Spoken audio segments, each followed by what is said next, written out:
Hey everybody, welcome to my channel mind booster.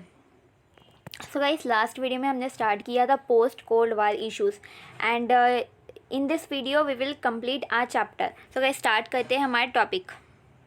So guys, initiatives for peace and development. So पहला है efforts for peace. So the post cold war era was marked notably by numerous peace initiative. तो post cold war के time पे बहुत सारे piece initiatives को notice किया गया। Some of them address the goal of peace in general while other initiative attempted to bring peace in specific problem region. So one of the most widely discussed initiative in the early 1990 was an agenda for peace prepared by the UN Secretary General. तो एक initiative था 1990 में an agenda for piece, जो किसने prepare किया था? UN secretary general. Then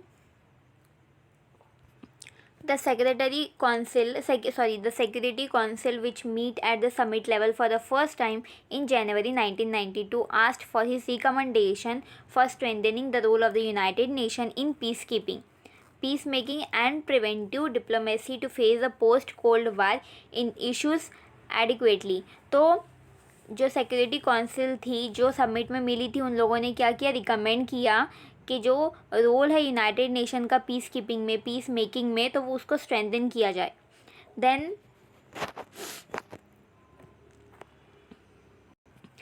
the Paris Agreement on Cambodia signed in 1991 to the Bonn Agreement on Afghanistan in 2001. तो ये कुछ और एग्रीमेंट है. Then allied to the peacekeeping activity are the United Nations peacekeeping operation. तो एक peacekeeping operation भी था. Then activities in development. So the Rio Summit जो 1992 में on environment, the Vienna Summit on human rights 1993 में जो हुआ था, which highlighted the right to development, the Cairo meet on population, the Copenhagen Summit on social development, the Beijing Conference on women, the Istanbul Summit on human settlement, and in 2002 the Conference on Development, Finance and Sustainable Development at Monterrey and Johannesburg respectively. तो guys, यहाँ पे जो भी summits हुए थे, जिस topic के ऊपर जो साल में, वो सारे यहाँ पे बताए हैं. Okay, let me underline it. So guys, ये सारे समिट्स हैं जो भी इम्पोर्टेंट समिट्स है, और टॉपिक्स के साथ जो इश्यूज़ के ऊपर वो समिट्स हुए थे, वो सारे दिए गए हैं. Okay, then the millennium summit of the UN general Assembly in 2002 sought to put people-oriented development goal to be achieved by the year 2015 for halving the number of people with less than $1 a day. तो जो भी कम कमाते हैं, जो $1 से भी कम कमाते हैं, उनके लिए ये सबमिट काम करता था. Primary education for all male and female children. Then primary education भी एक इसका था. Then arrest and reversal of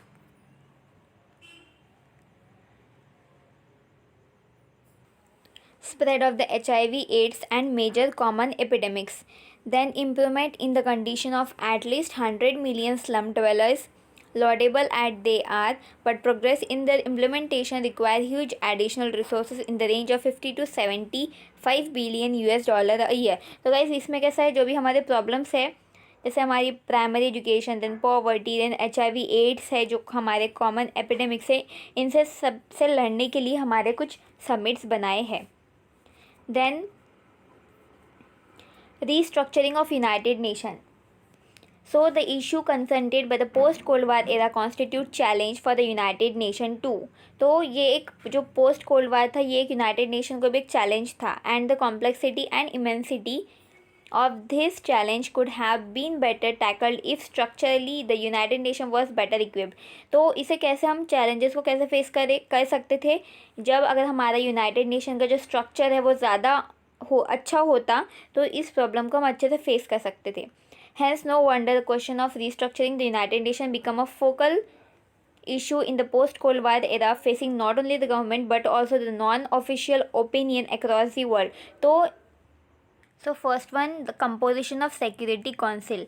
The salience of security issue after the end of the Cold War had put the Security Council in the center stage of happening. However, opinion gained strength to assert that an effective role of the council in tackling its comprehensive and complex task would not be possible without making its composition adequately representative to accommodate suitably the newly emerged global and regional power. Then the United Nation was founded in 1945. 1945 में United Nation को found किया गया. Since then, only a minor enlargement of the non-permanent member from 6 to 10 in the mid-1960 was possible.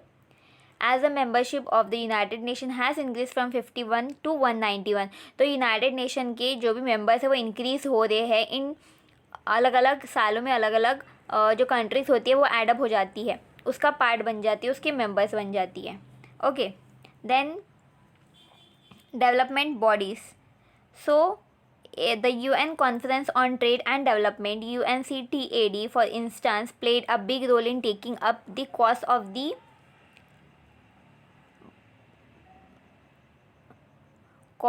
developing countries in 1960 and 1970. तो जो UN conference है trade and development के ऊपर, ये काफ़ी ज़्यादा जो ट्रेड और डेवलपमेंट है इसके ऊपर फोकस करती है, इसके लिए वर्क करती है.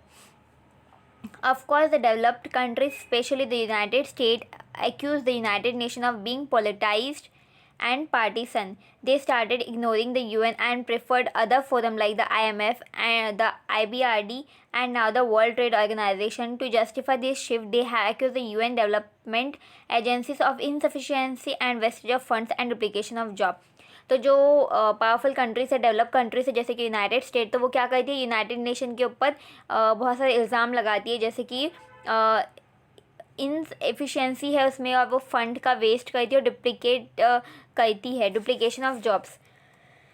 तो वो लोग दूसरे ऑर्गेनाइजेशन में अपना जो पैसा है वहाँ इन्वेस्ट करते हैं, जैसे कि IMF हो गया, IBRD हो गया, और वर्ल्ड ट्रेड ऑर्गेनाइजेशन में वो लोग काफ़ी ज़्यादा इन्वॉल्वमेंट दिखाते हैं. Then in the post-Cold War era, the rich nation main thesis is that the UN should take up such tasks that it can do the best while leaving the rest to other organization. तो जो rich nation है उन लोगों ने काफ़ी ज़्यादा उनका thesis रहना चाहिए कि UN should take up such tasks that they can do the best. Okay. The session of Economic and Social Council, the chief apex body for cooperating activities for economic and social development, has been reduced with a cap on the number of resolutions to be adopted in each session. While the developing countries have cooperated with those reforms, they are resisting proposal to disband UNCTAD or NERGIC UN Environment Program with unrelated wings. Their viewpoint is that reform should result in strengthening, not in sidelining of the UN. तो उनका काम क्या है, जो strengthening होना चाहिए, ना कि sidelining होना चाहिए UN का. Then reform are a delicate issue and no restructuring can be meaningful if they are not based on broad agreement between the developed and the developing countries. Let us hope that an enlightened approach will guide the problem of restructuring for the benefit of coming generation. तो guys यहाँ पे ये लोग बोल रहे हैं कि जो restructuring है वो meaningful कब होंगी, कि when they are not based on broad agreement between the developed and the developing countries. So guys, हमारा चैप्टर यहाँ पे ख़त्म होता है.